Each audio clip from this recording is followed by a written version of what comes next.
again, I'm Tom Abrams. Thanks for joining us and Happy New Year. We appreciate you being with us for this first episode of 2026, a big year for politics here in Texas and across the country.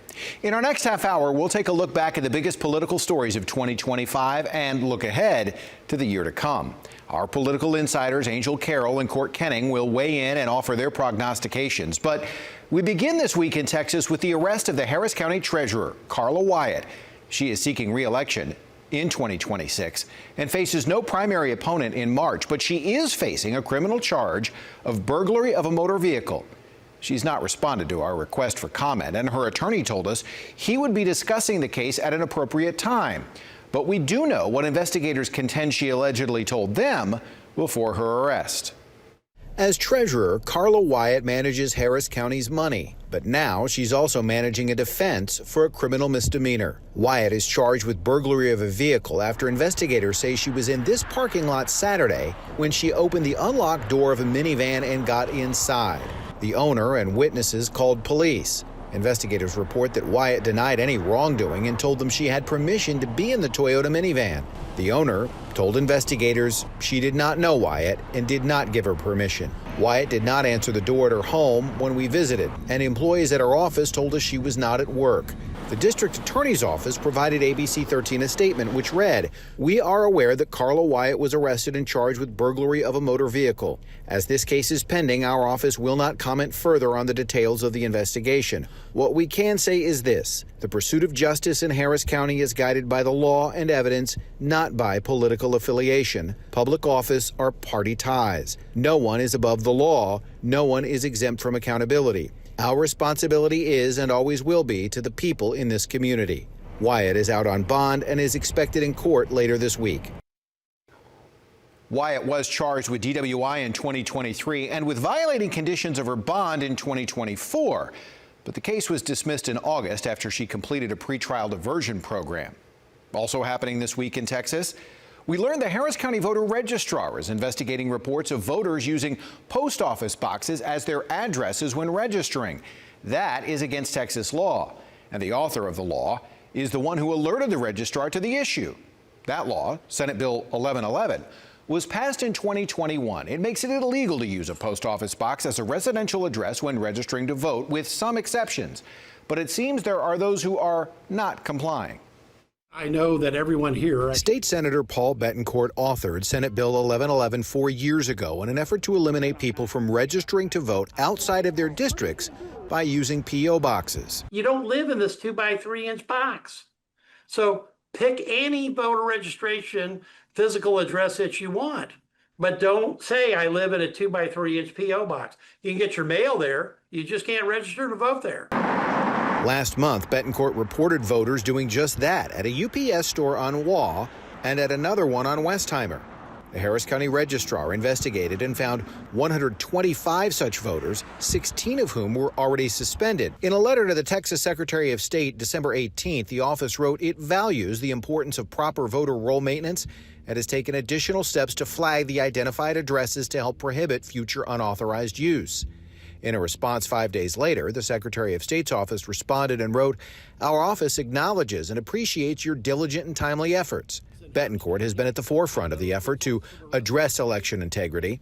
He acknowledged he does not see widespread fraud here, but wants voters to vote where they should. Our evidence of fraud in Texas elections is slim to none. Mark Jones is a political science fellow at the Baker Institute at Rice University. Many Republican primary voters and people who vote Republican believe that fraud is a serious problem, and so they very much like to see Senator Bettencourt and other Republican elected officials doing everything in their power to fight against potential fraud. For his part, Bettencourt wants the registrar's office to be proactively investigating all potential P.O. box violations, even if that's not explicit in the law, and if not everyone registers directly with the county. If the law says don't allow P.O. box registrations, then don't allow it. It's real simple, okay?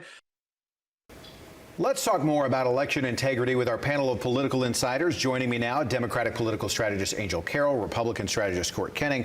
Court, we'll start with you. Is this a legitimate concern, these P.O. boxes, or is it much ado about very little? I mean, if you can live inside of a P.O. box, it's not a concern, but it's a concern. I mean, you should follow the rules. A lot of places require you to put a residence address, not just voter registration cards. But voter registration is a significant issue with us, and we need to make sure that the ballot integrity and the voting integrity is intact. I'll ask you the same question, Angel. Look, I understand the concern, but we also have to take into account that we have many people that apply to USPS to have a P.O. box because they're unhoused. So if that's their only, place that they can get mail, I think if you're unhoused, you deserve to be able to vote. And so I really do think it's a much ado about nothing at this point right now, unless we make allowances for those individuals to still be able to vote. In Texas, your residence is where you say it is, so long as it can be a residence. So you could put it at a friend's house, you could put it at a parent's house, or whatever. You can't put it at a P.O. box. I mean, here's the thing: a lot of people don't have friends or family that they have that opportunity and privilege. Unless your P.O. box has a pillow.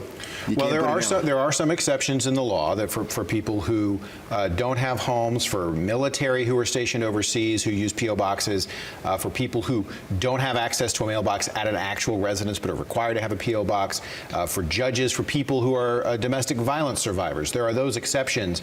I guess my larger question is, why are we still talking about election integrity in this way?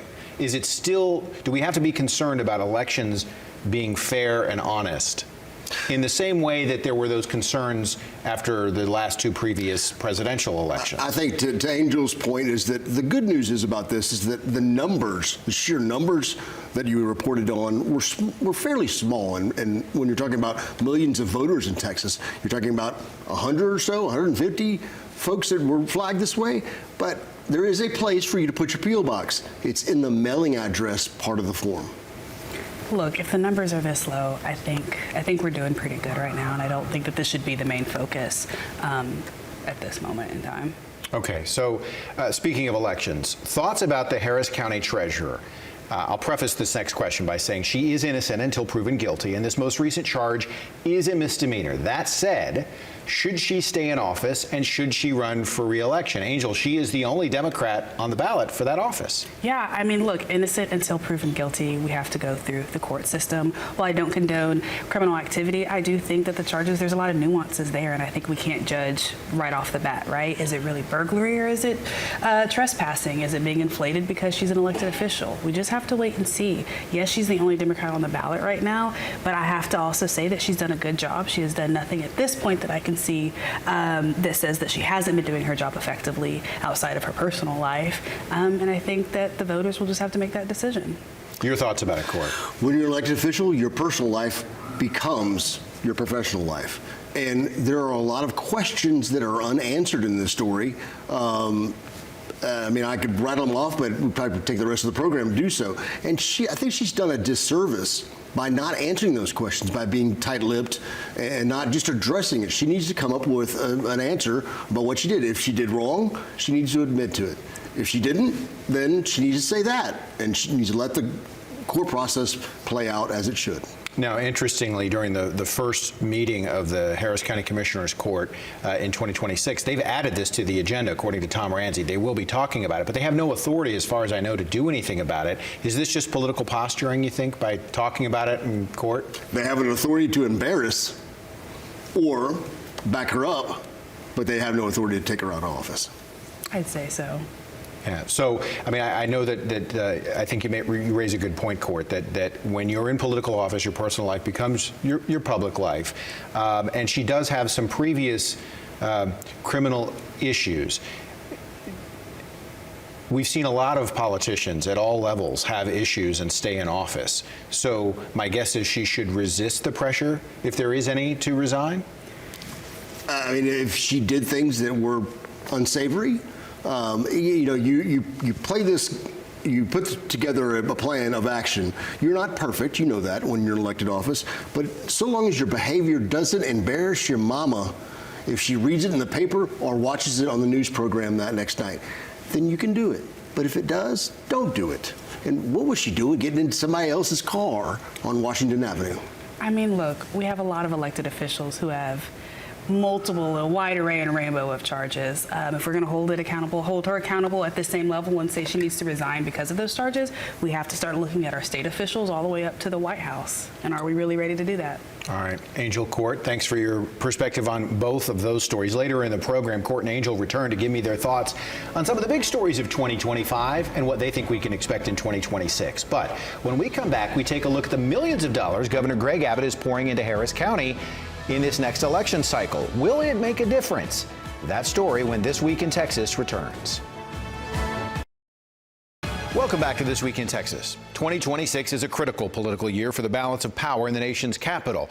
But it is also a contest for control of Harris County, and Governor Greg Abbott is spending a lot of money on behalf of Republicans. This is an effort to turn Harris County red. And the governor's campaign isn't just spending money on his own reelection effort, he's hoping to elect Republicans up and down the ticket.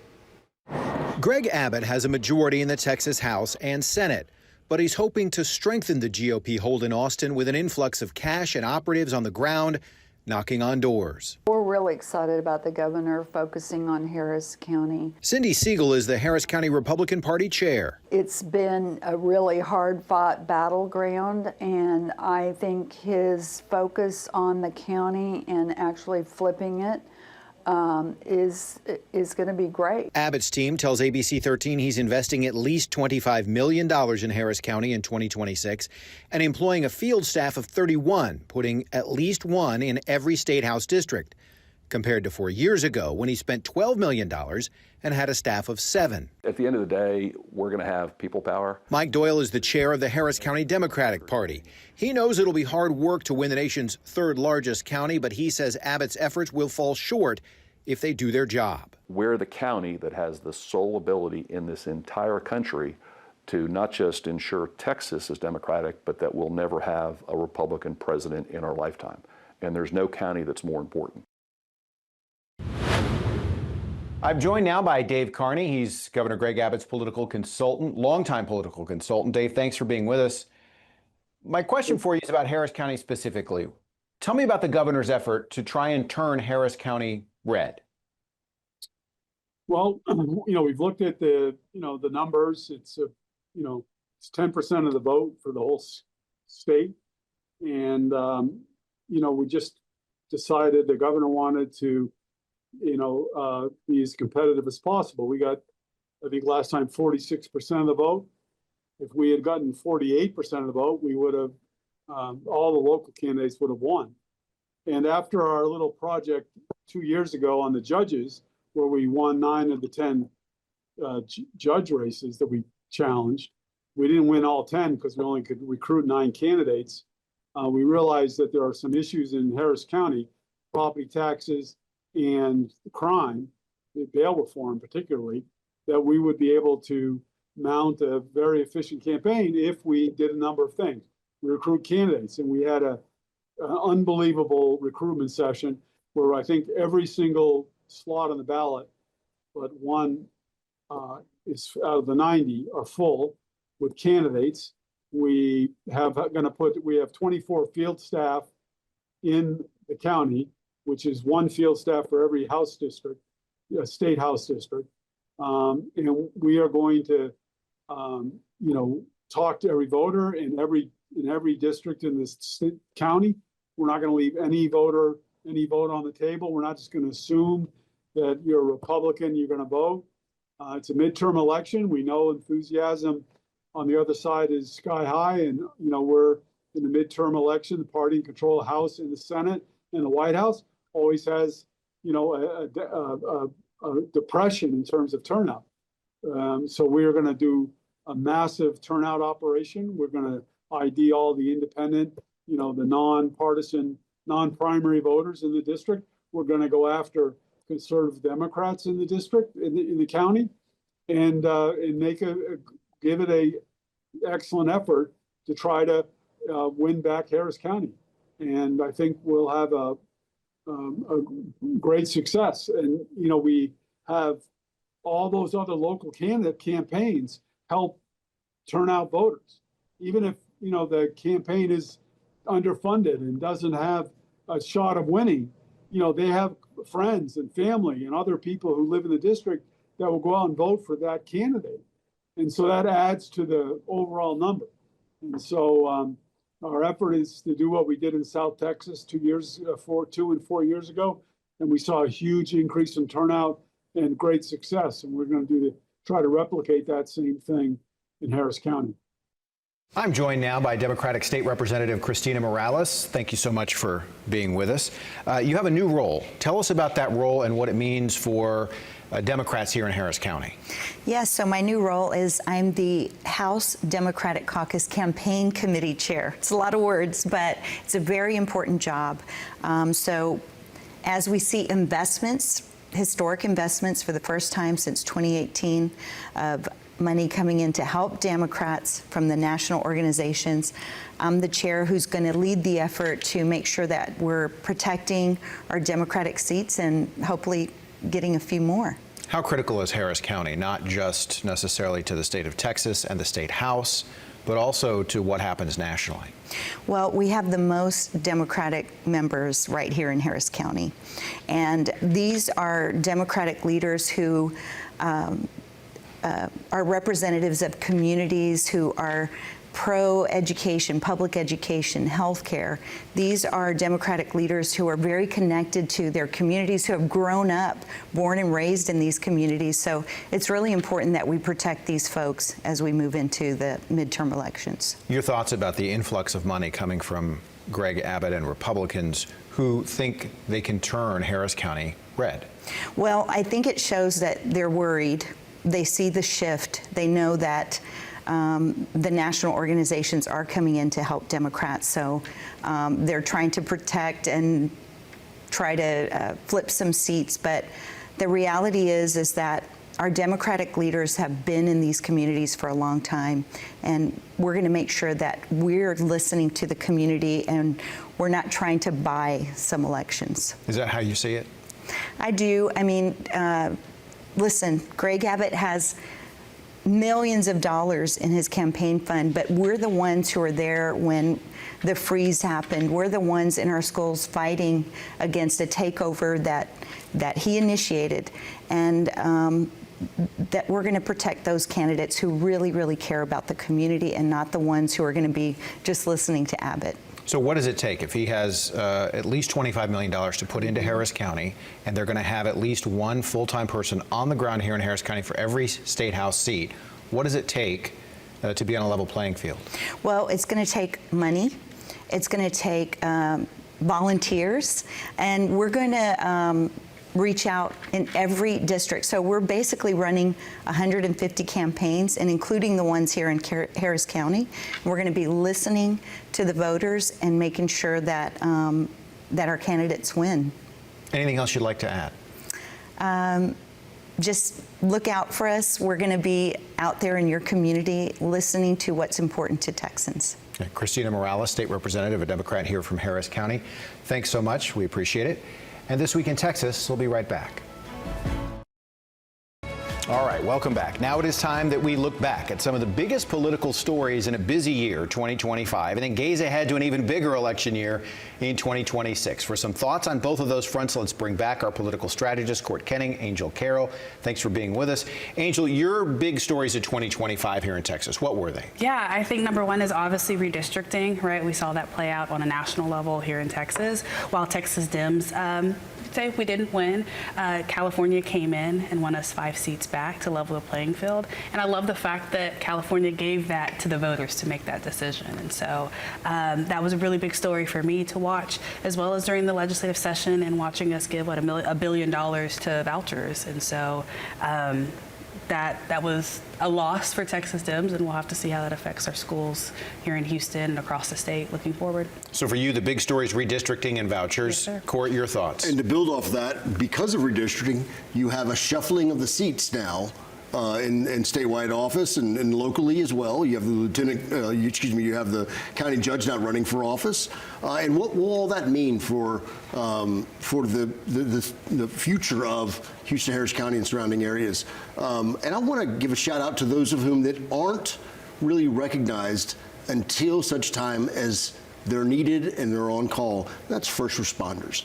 That should be the man and woman of the year in Harris County, first responders. Hopefully they're not called upon to do yeoman's work in 2026, but we need to think they are prepared each and every day for something catastrophe to happen. and I want to recognize them. Court raises the county judge. So we know in Harris County, Lena Hidalgo decided she's not running for re-election in 2026, which opens the door. There are a lot of Democrats, a lot of Republicans running. We also look at Fort Bend County and what happened there.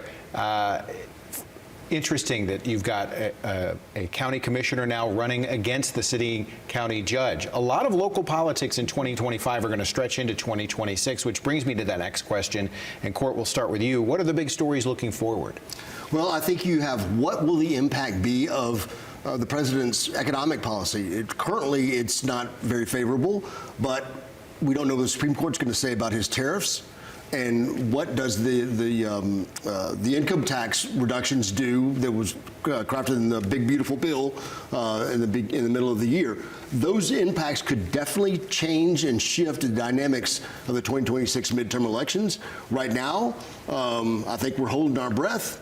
We hope we can take a breath before November 2026. You say that as a Republican or just as a Republican? All right. You're concerned about 2026 for Republicans. Historically, the ruling party doesn't do as well in a midterm. Well, remember, in the last midterm election of the last administration, we all thought it was doomsday for Democrats, but they survived. So I'm not ready to say that I'm concerned about it. I'm monitoring it, let's just say.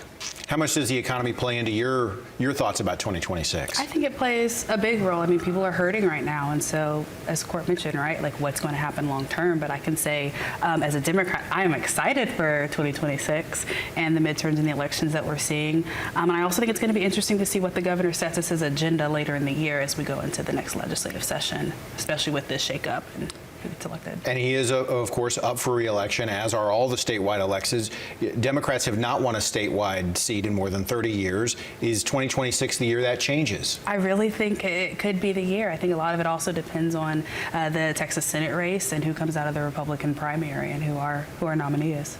I think it's a very real possibility that we could lose control of Congress, but maintain that entire control of state government in Republican hands. That's possible. So earlier in the program, we talked about Greg Abbott pouring a lot of money into Harris County, having a staffer working every single one of the state house districts in Southeast Texas in particular. Your thoughts about whether or not in 2026 Republicans flip Harris County, much as Democrats did 8 years ago? I hope so. I think you can have a different opinion about that, but typically it takes a lot of groundwork and a lot of activity, but also it's decisions above that staffer's head that's made in Austin by the lieutenant governor and the governor and other members. They won't be in session unless there's a special session. They won't be in session before the next election, but the impact will be felt. I don't think Republicans will flip Harris County. However, I think they've shown that they are willing to play the long game. And we saw it in the Valley and flipping the Valley, and now Houston is a target. So, I think it's time for Democrats to continue to be proactive and not reactive, because the truth of the matter is Harris County is not as safe and blue as I think we think it is. Maybe they won't be able to flip Harris County, but maybe they can make Harris County great again. I just saw an eye roll. I didn't want to watch her when I said that. Yeah, you turned your body a little bit. You tried it. Quick projection. Harris County judge, Republican or Democrat? I think we're going to have to play this out a little bit and see how these candidates fit into the moniker of the election season. So let's just wait and see. Wait until the campaign is defined first. But of course, I'd go out and say Republicans going to win. Look, I can admit I'm a little worried about that seat, but I'm really hoping that the Democrats make it through. But another piece is that for the first time in Harris County history, we will have a woman as our county attorney. And so I think that's also really exciting leading into 2026. All right, both of you, thank you. And thanks for all you did in 2025. We look forward to 2026 with both of you giving your insight each and every week as you've done so well so far. And we look forward to you, Tom. Happy New Year. Yes, sir. Happy New Year. Happy New Year. Some final thoughts when This Week in Texas returns. Thanks for joining us for our 124th episode and our first of 2026. We hope your new year is off to a great start. You can look back at all of our previous episodes by going to our website at ABC13.com. Open the tab on the upper left and then click on This Week in Texas. You can also watch on demand wherever you stream ABC 13. For all of us here at This Week in Texas, I'm Tom Abrams. Have a great week and be kind to one another.